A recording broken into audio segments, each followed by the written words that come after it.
para sahabat, kita harus sudah mulai meninggalkan kosakata pemberdayaan, lalu menghadirkan kosakata pemberkuasaan. Kenapa begitu?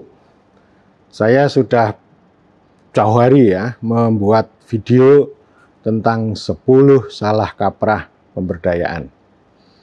Intinya ada beberapa.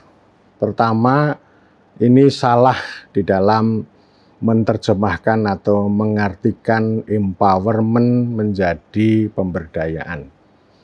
Kata dasarnya power, tetapi dipahami dengan kerangka fisika menjadi daya. Karena itu ini kesalahan yang paling fatal. Artinya ketika orang itu melihat berbagai segmen masyarakat itu dengan kerangka powerless atau tidak berdaya itu karena tidak punya daya, bukan tidak punya kuasa. Sehingga kemudian yang muncul bukan memperkuat kekuasaan berbagai segmen masyarakat, tetapi memberi daya, yaitu dengan ability atau kemampuan wujudnya dengan pelatihan. Artinya pelatihan itu bisa dilakukan untuk menambah keterampilan, itu penting gitu ya. Tetapi maksud saya kalau perbuatannya atau tindakannya itu pelatihan, maka tidak perlu diberikan judul empowerment ya. Itu melesetnya terlalu jauh dari empowerment menjadi pemberdayaan, apalagi menjadi pelatihan, maka tidak perlu diberikan judul empowerment. Jangan dibuat bersayap. Ya, pemberdayaan itu kan bersayap. Padahal wujudnya adalah hanya pelatihan, pendidikan dan pelatihan. Ya sudah, judulnya adalah pelatihan. Gitu. Kalau perlu namanya dinas pelatihan, bukan dinas pemberdayaan. Yang kedua, ini pemberdayaan itu anti politik, anti kekuasaan. Padahal dasarnya power. Desa itu nggak punya power, nggak punya kekuasaan kalau dihadapkan pada kota, pada negara. Petani juga demikian kalau dihadapkan pada tengkulak, pada kekuatan yang lebih besar. Demikian juga dengan berbagai segmen marginal, itu tidak punya kuasa. Jadi powerless itu artinya bukan tidak berdaya, tetapi tidak punya kuasa, tidak punya daulat untuk mengambil keputusan sendiri, menentukan nasib hidupnya sendiri, termasuk juga mengakses, menikmati, meraih kesempatan yang begitu luas. Jadi itu namanya powerless ya.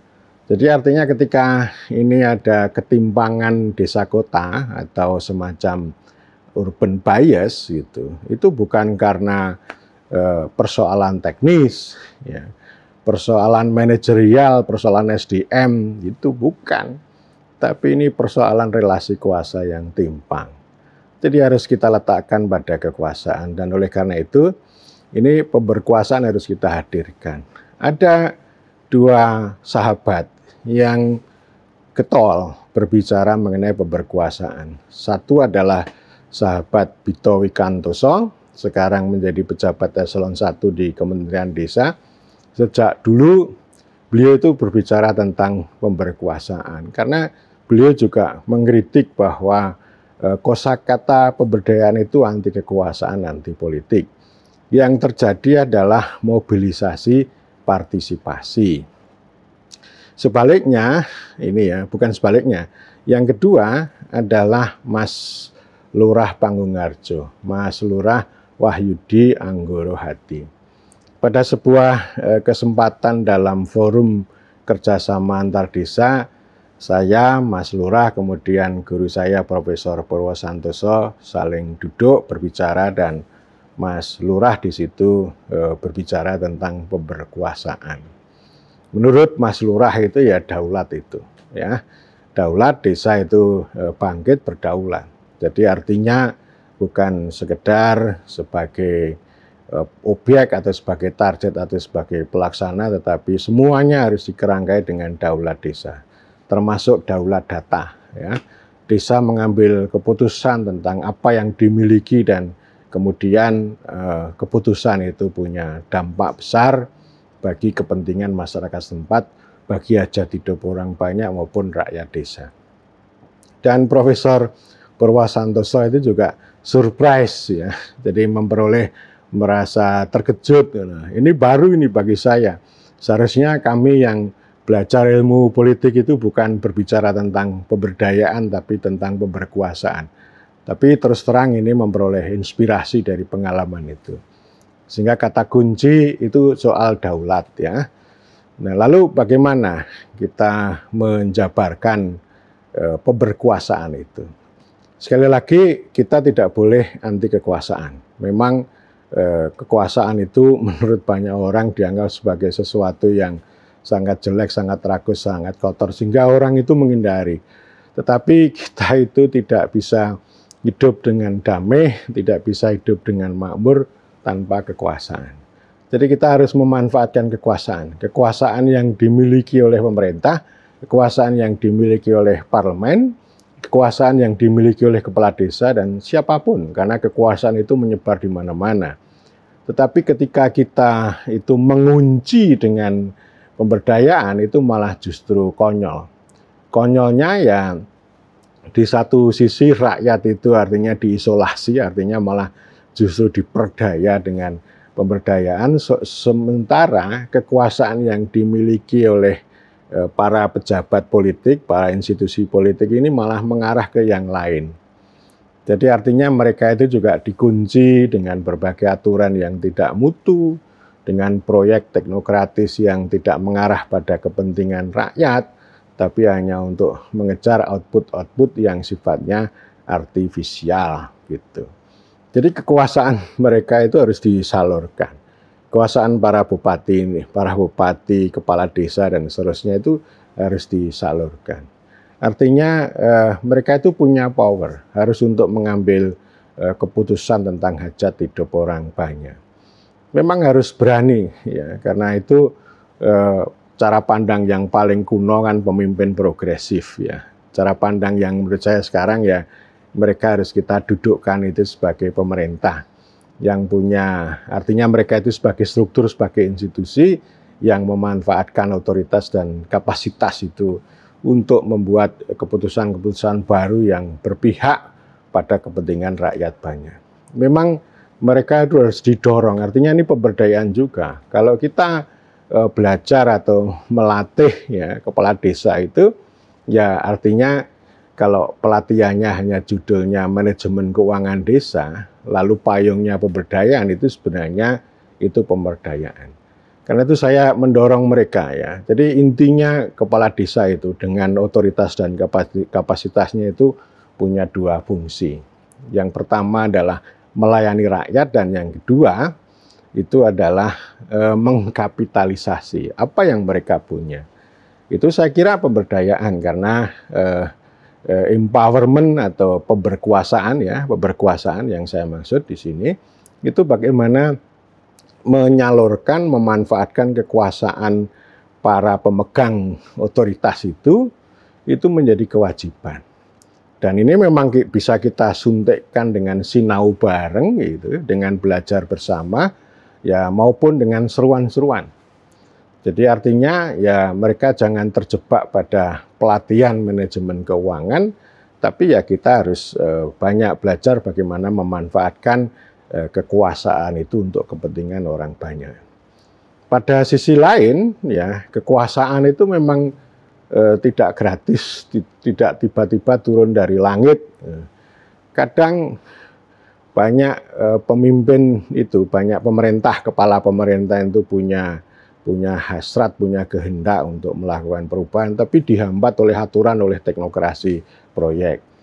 Karena itu penting untuk merebut. Ya.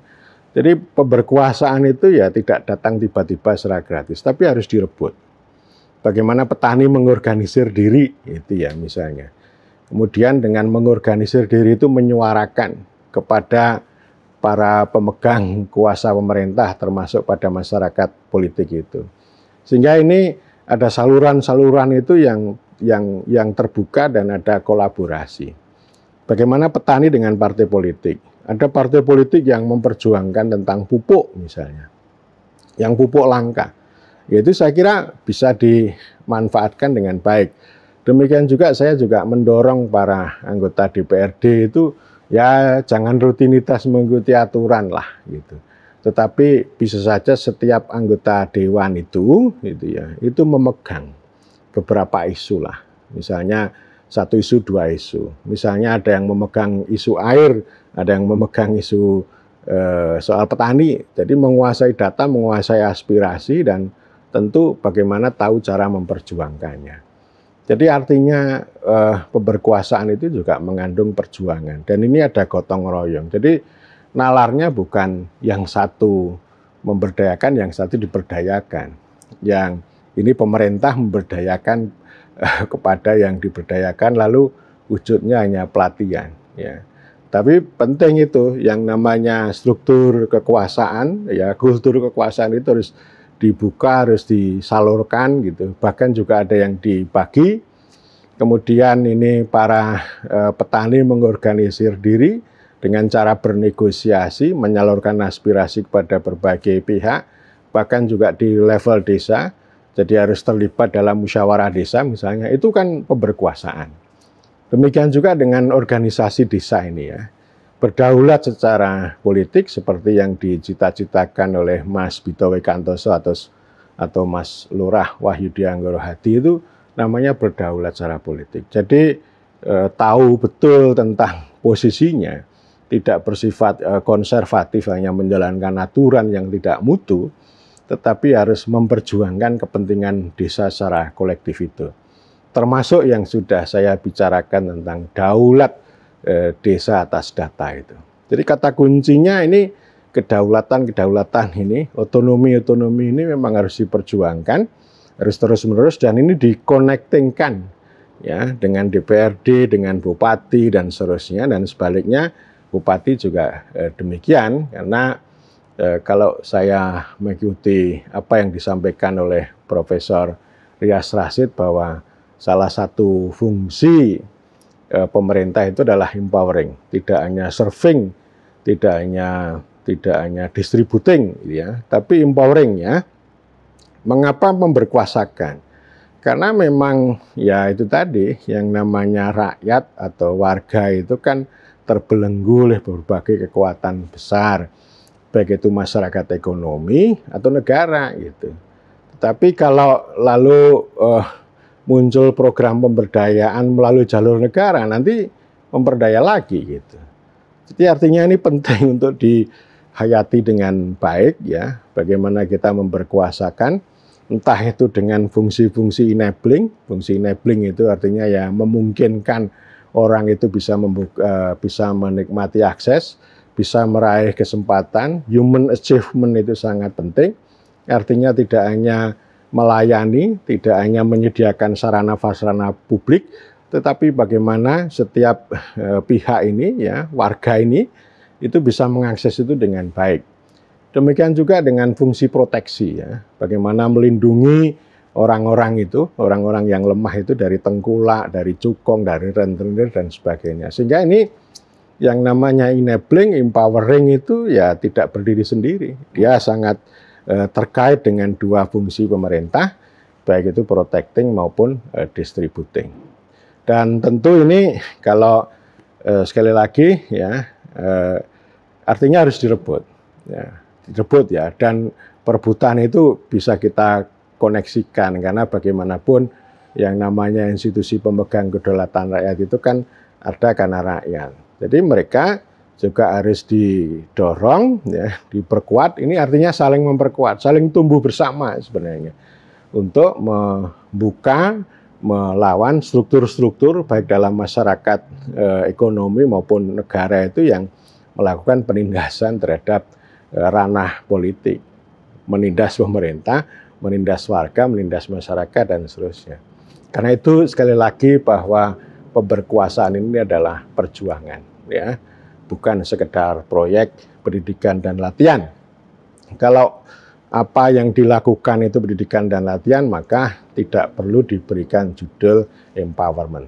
Cukup diberikan pelatihan dan itu memang digunakan. Tetapi pemberkuasaan ini menjadi penting, ya. Dan sekali lagi ini harus melalui, ya, kalau pelajaran yang ini melalui kesadaran kritis, bukan kesadaran yang palsu. Dan kesadaran yang kritis itu harus diwujudkan melalui perjuangan, melalui gotong royong dengan berbagai pihak yang selama ini ditindas, termasuk pemerintah pun juga ditindas. Saya kira demikian.